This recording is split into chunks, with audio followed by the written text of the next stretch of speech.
Let's go to question 15. Anonymous Narwhal says, hey, Mr. Narwhal, how do I defend the Christian faith with my family when they always bring up Genesis 22:18, arguing that Islam can also lead to salvation because it's an Abrahamic faith? Thank you for your advice. Let's look at Genesis 22:18, and we'll consider how your family's using this verse. So their idea seems to be, because of whatever we're about to read, this means that Islam, the belief system, can lead to salvation, eternal life. God speaking to Abraham, if I remember correctly in this passage, it says, and in your offspring, yeah, this is definitely Abraham, shall all the nations of the earth be blessed because you've obeyed my voice. So let's talk about this a little bit. In your offspring, all the nations. Now, Paul the Apostle quotes this passage in Galatians. I think it's Galatians. And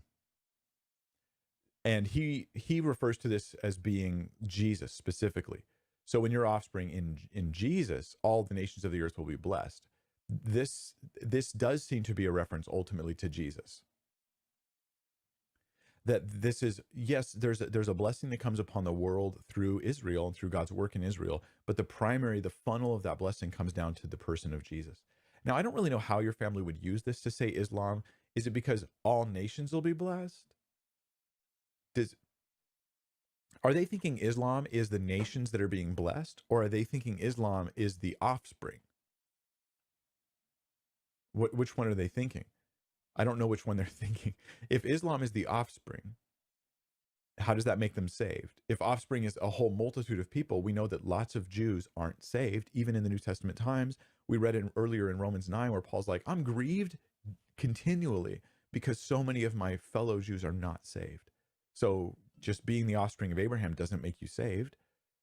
So if you think Islam is the nation, they're the offspring. Or if you think they're part of the earth, all the nations of the earth will be blessed. Well, Islam's not a nation. And certainly the Bible isn't saying that everybody in every nation will be blessed. So that doesn't make any sense either, because lots of people in the nations are not saved. Rather, it's saying that there's a funnel. Abraham, through his offspring, there will be some things that happen that bring blessings across to all people, not just to his offspring, but to all people. That is ultimately the gospel of Christ. Jesus comes, he shows up, he comes to the Jewish people, he preaches, he lives, he then dies for their sins, rises again, and then tells his disciples, now go take this message into all the world, preach the gospel. This is the blessing funneling out from Jesus to all the world. Why does this not apply to Islam? Because Islam is not a people, Islam is not a nation, Islam is a religion. And there are people who are committed to that religion. They're Islamic, but they're not Islam. So Islam is a religion. And the core tenets of Islam are exactly the thing that means they can't be saved if they're holding it. Islam's core tenets, many don't know this. They just think Islam means peace. or something very meme-like like that, a very kind of shallow understanding of Islam. Islam's core tenets involve a rejection of Jesus explicitly. They say that God is one, meaning there's no Trinity. That's how they mean that phrase, right? I would affirm God is one, but when they say it, they mean there's no Trinity. Then they say that God is not begotten and has no begotten, right? There's no son of God. So they deny the person of Christ. Islam is also based on the idea that not only that Jesus is not God with us, Jesus is not deity, but also that Jesus never died on the cross. This is an important tenet or belief in Islam. Jesus never died on the cross at all, thereby also denying his resurrection. So they deny the person. This is part of Islam. They deny the person of Christ. He's not God. He's not God with us. They deny the work of Christ. He never died on the cross. They deny the resurrection of Christ. He never resurrected from the dead.